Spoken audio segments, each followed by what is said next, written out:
Dans le cadre de la promotion et de la valorisation du coton à travers les textiles, un concours de rénovation dédié aux textiles de coton s'est tenu à Bamako ce dimanche 14 décembre. Une initiative soutenue par le gouvernement du Japon et résolument tournée vers la valorisation du coton malien. À travers cet événement, les organisateurs entendent promouvoir la transformation locale de l'or blanc, encourager une production textile durable et renforcer l'autonomisation des femmes et des jeunes artisans. Des initiatives comme celle-là sont des opportunités pour le secteur du textile.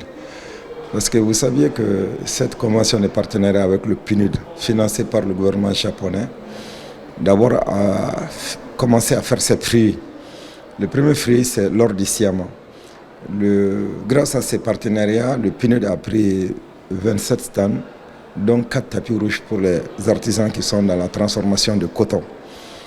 Gracieusement. Donc ensuite, ils ont pu organiser ces défilés et tous les postulants, les 10 postulants ont chacun réussi à peu près 2 500 000 à travers leurs mannequins, tout.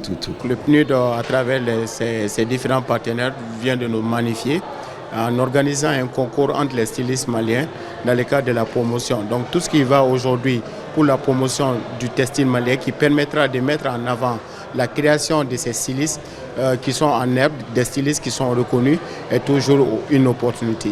10 créateurs stylistes ont ainsi rivalisé des talents lors d'un défilé de mode, mettant en lumière des œuvres issues de la filature, du tissage et de la confection du coton local. Au-delà de l'expression artistique, ce projet s'inscrit dans une dynamique de création de nouvelles opportunités économiques et de repositionnement du coton malien comme levier stratégique de développement du secteur textile national.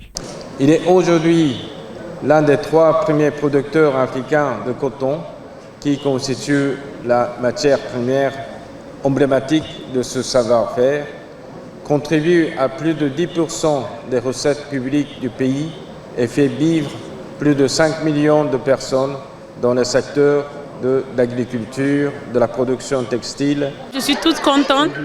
Je me dis que ça en valait la peine.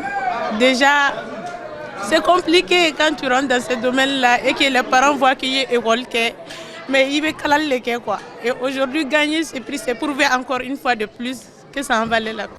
Au-delà des podiums et des créations, ce concours réaffirme le coton malien comme un moteur de développement durable, capable de conjuguer identité culturelle, innovation textile et perspectives économiques pour les artisans d'aujourd'hui et de demain.